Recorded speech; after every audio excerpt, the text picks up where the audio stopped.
Era uma segunda-feira de março de 2021, quando Marcos Teixeira fechou as portas da loja pela última vez. Não foi um fechamento dramático, não teve discurso, só ele, a chave na fechadura, o clique seco da trava e o silêncio da rua vazia às 7 da tarde. A loja de materiais elétricos que ele e a esposa Juliana tinham construído em 11 anos estava acabada. Pandemia, dívidas acumuladas, fornecedores cobrando, aluguel atrasado 4 meses. O contador tinha sido direto. Marcos, não tem mais o que fazer.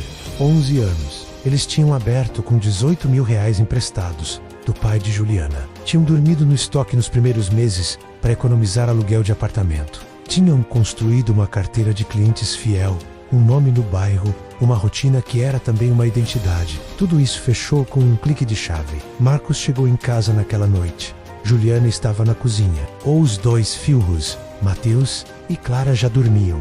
Marcos sentou à mesa.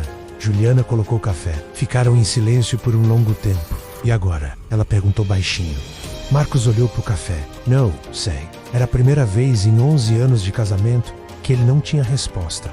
Juliana era do tipo que precisava de plano. Marcos era do tipo que sempre tinha um. Naquela noite, os dois ficaram sem nada. Só o café esfriando e o silêncio entre eles. As semanas seguintes foram duras de um jeito que dinheiro não explica. A dívida era de R$87 mil, menos fornecedores, banco. O pai de Juliana, que tinha emprestado mais R$30 mil durante a pandemia para tentar salvar o negócio. O telefone tocava. Marcos atendia e dizia a verdade. Não tenho agora. Vou pagar assim que puder. Desligava.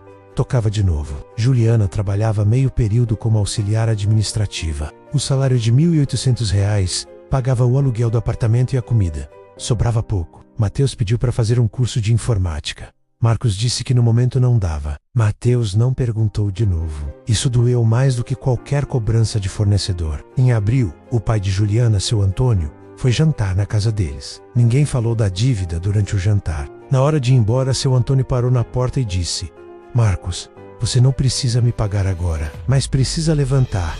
Marcos assentiu. Seu Antônio foi embora. Marcos ficou parado na porta fechada por um longo tempo. Foi Juliana quem começou a orar em voz alta. Não era costume deles. Frequentavam a igreja, mas a fé tinha sido sempre silenciosa, individual, discreta. Mas numa quinta-feira de maio, enquanto Marcos estava no quarto atualizando o currículo para mandar para empregos que não respondiam, Juliana ajoelhou na sala e orou em voz alta. Marcos ouviu tudo pela porta entreaberta. Ela não pediu riqueza, pediu direção, pediu que Deus mostrasse o próximo passo, mesmo que fosse pequeno. Marcos fechou o notebook.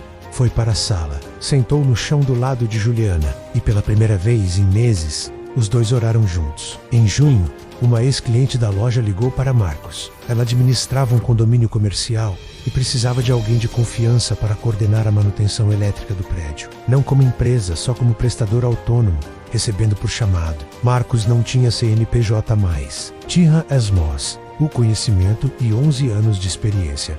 Aceitou na hora. O primeiro mês rendeu R$3.200. Marcos não contou para ninguém quanto tinha sido. Colocou R$800 para bater a dívida do banco.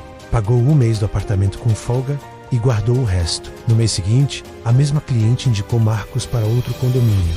Depois para mais um. Marcos não anunciou nada. Não postou nas redes sociais. Não ligou para dizer que estava melhorando.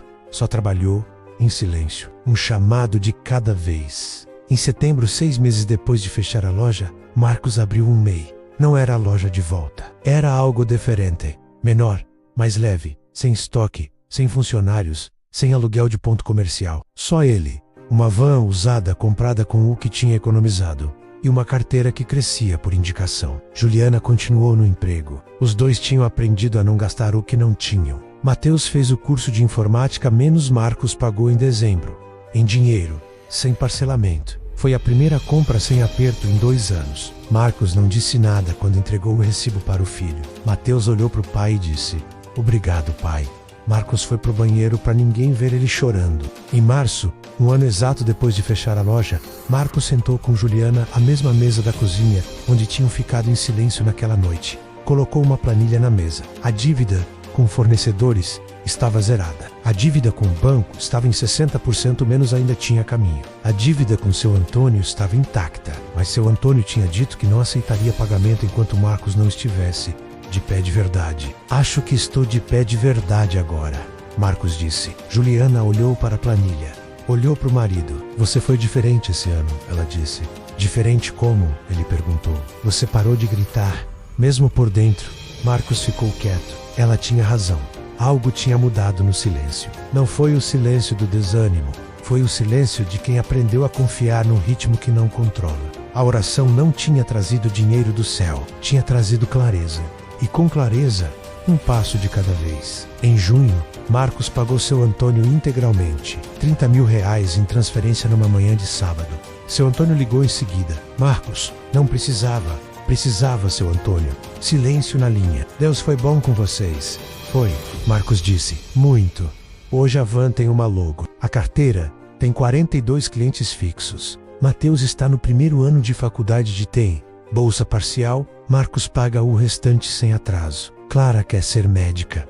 Marcos não disse para ela que vai conseguir. Disse que vão descobrir juntos. E toda quinta-feira à noite Marcos e Juliana oram juntos.